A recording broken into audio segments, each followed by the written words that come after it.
I'm sorry, help me. This is too much. I apologize. Please do something. As my mother-in-law and husband desperately begged me for help, I asked the first thing that popped into my mind. Why are you guys asking me for help? What have I done to you? I have no idea what's going on with you two and how I can help. Anyway, I have something else to do. I turned my back on them, ignoring the frantic begging in agony behind me and left. I am Eileen. I was a 27-year-old secretary, and my husband Aaron was 29 years old back then. He was an advertising agent and worked for a different company from me. We met because our offices are in the same building and got married 2 years later. My in-laws lived a short flight away. My mother-in-law Yvonne was left alone after her husband passed away last year.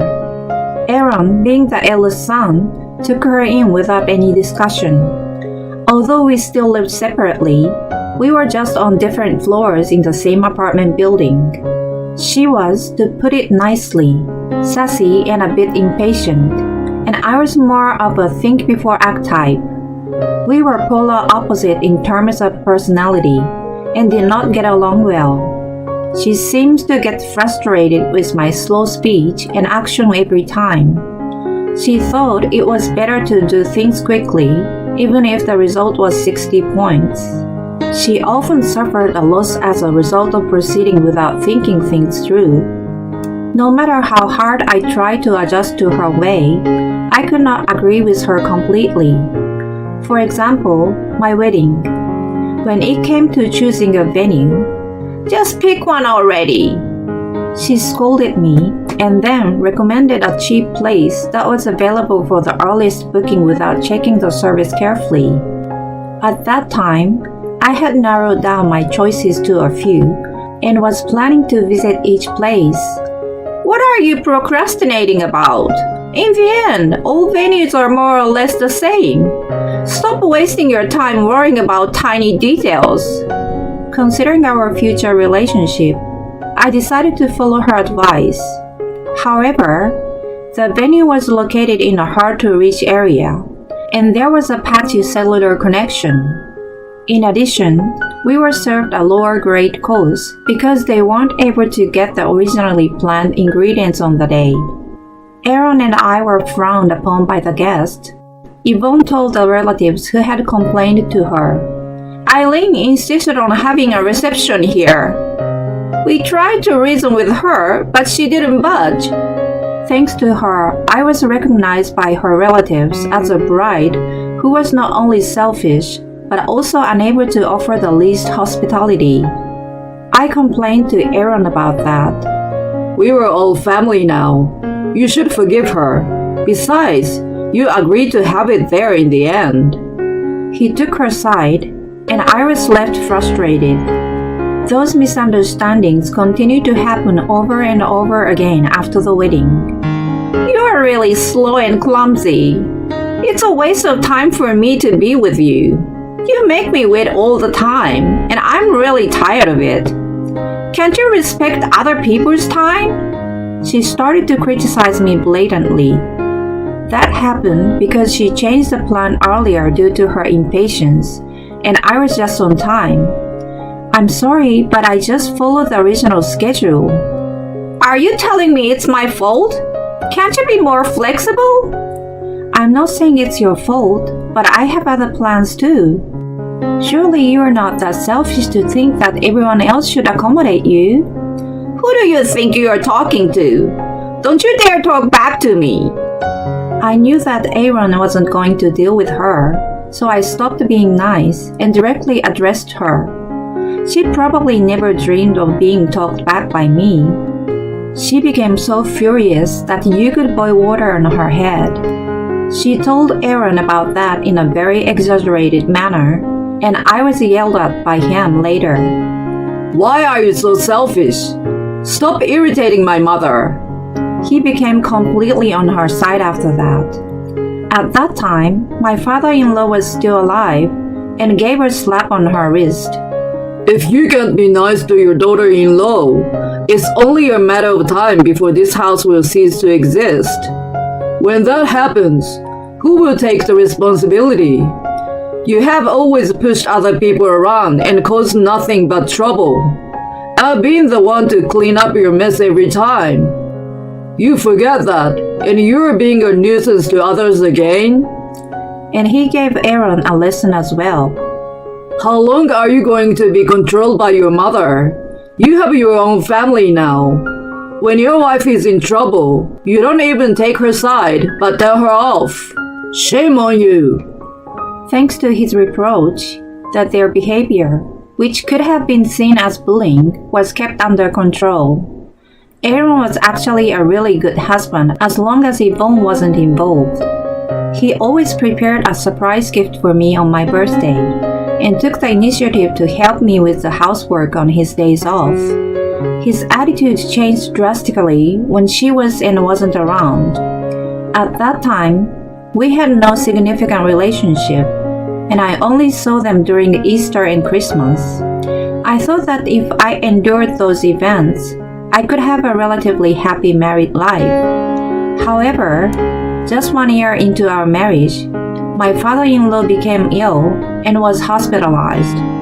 He passed away despite his treatment. I wondered what Yvonne was going to do. My mom is moving downstairs next month, and we are going to take care of her. Aaron suddenly announced. What? What do you mean we're going to take care of her? Why didn't you tell me anything about this? I'm the eldest son, of course. I should take care of her now that she's all alone. And since you don't like her, I rented a separate apartment instead of having her move in with us. I'm making a compromise for you, so don't complain. When my father-in-law passed away, I thought we might have needed to take care of her. I never imagined that I was going to be forced to do so without any consultation. I became distrustful of him because of his insensitive behavior. I was also concerned about my future life with him, who would have most likely taken her side if we had a confrontation. I began to a bit cautious in my daily life. Such days were exhausting, and as I feared, Yvonne harassed me in various ways.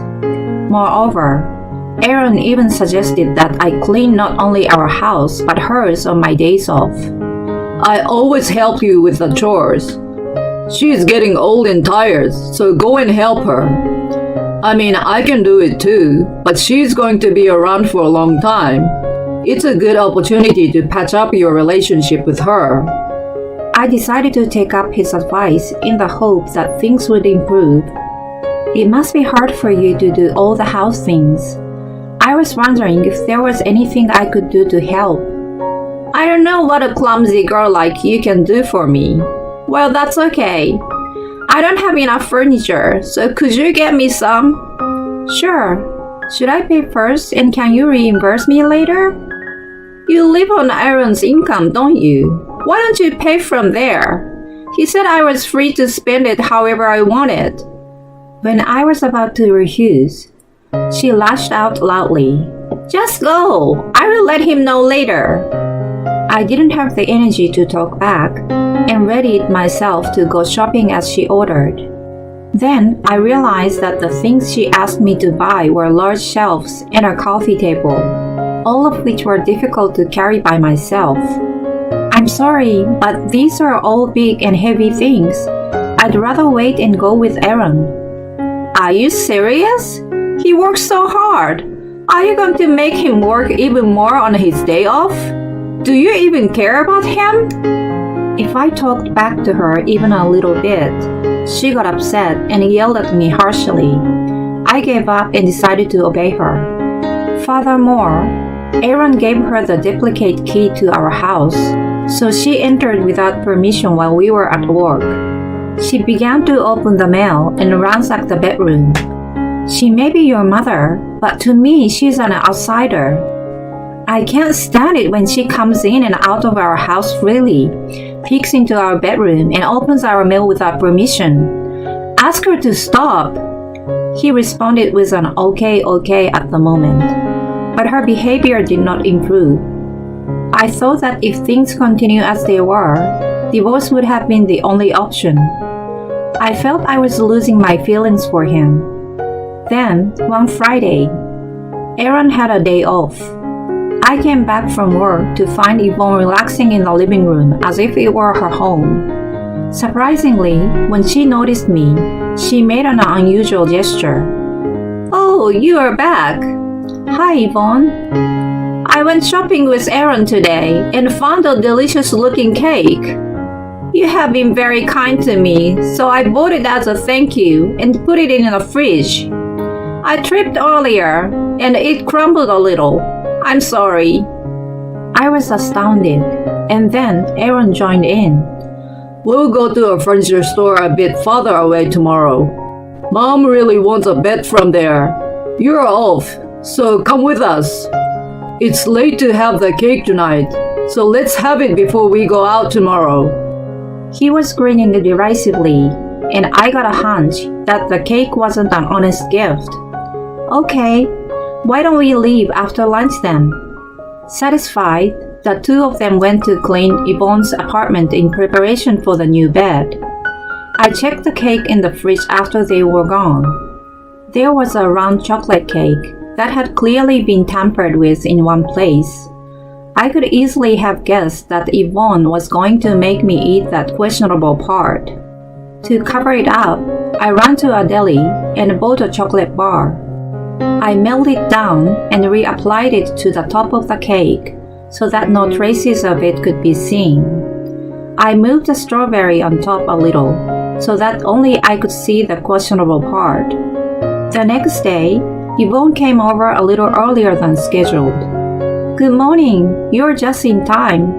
I just finished preparing the cake, so please have a seat." I tried to fix the crumble part. "Oh, of course, I will eat that part, so it may not matter to you." "Oh my, that's unusual for you. You got things done ahead of time, and you've even learned to be considerate. Is Aaron up yet?" "I'm sure he will be up soon." Immediately after, he came to the living room after waking up from sleep. When he got ready to go, the three of us decided to have the cake. He wasn't much of a fan of sweets. Mom, have mine. He handed his plate to her after eating half of his slice. She finished the other half happily. Meanwhile, they both grinned at each other, watching me eat. I knew they had done something to the cake. I thought there was something extremely spicy or bitter in it. The two, who were supposed to be eating the part in question, showed no sign, and I was honestly disappointed. As soon as we finished, "Well, let's go. Can you drive home?" Aaron handed me the car key, and just as we were about to leave, "Eileen, you should go to the restroom before we head out. It's quite a long way to the store." "I'm fine. Besides, we will use the highway, so it will be quick." Then, when we were getting on the highway, "How much longer until we get there?" asked Aaron with a pale complexion. About an hour and a half, I think." "Can I use the restroom somewhere?" "Eileen, did you really eat the crumbled part?" Following Aaron, Yvonne, who was breaking out in a cold sweat, asked me from the back. "Of course I did. I wouldn't let you or Aaron eat the damaged part."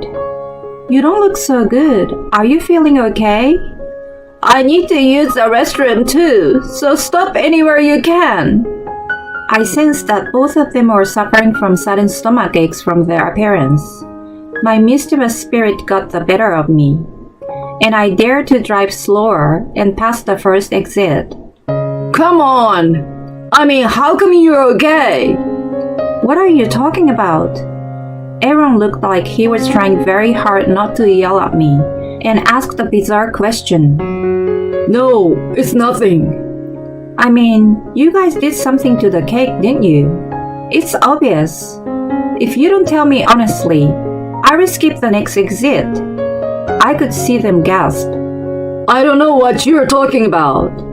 "Oh, so you're not going to tell me?" "It's a laxative.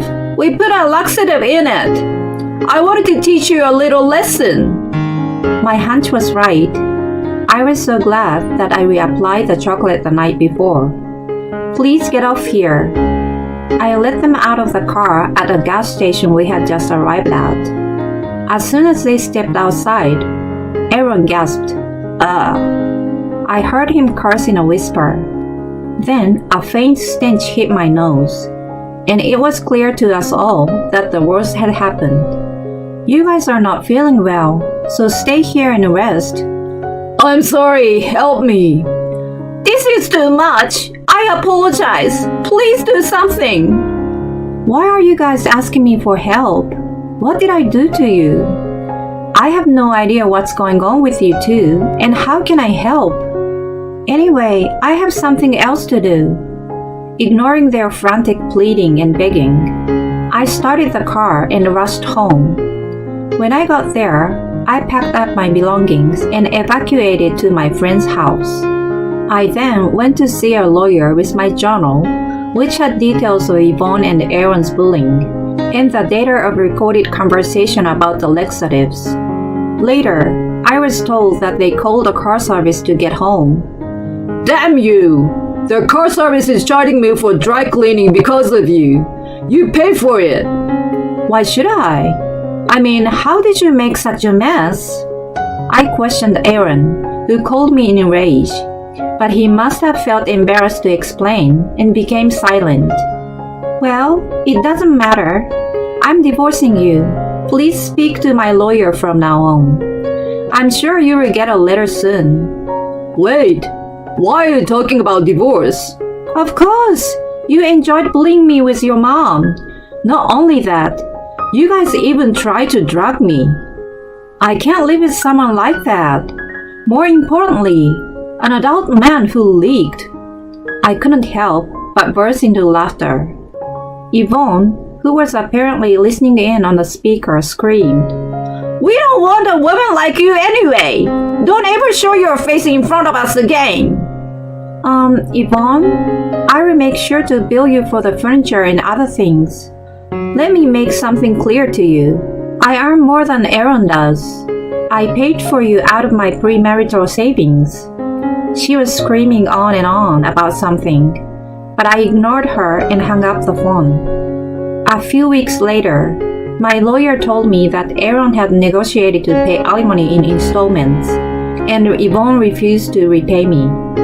When my lawyer told her that I could file a police report about the drugging, she agreed to my request.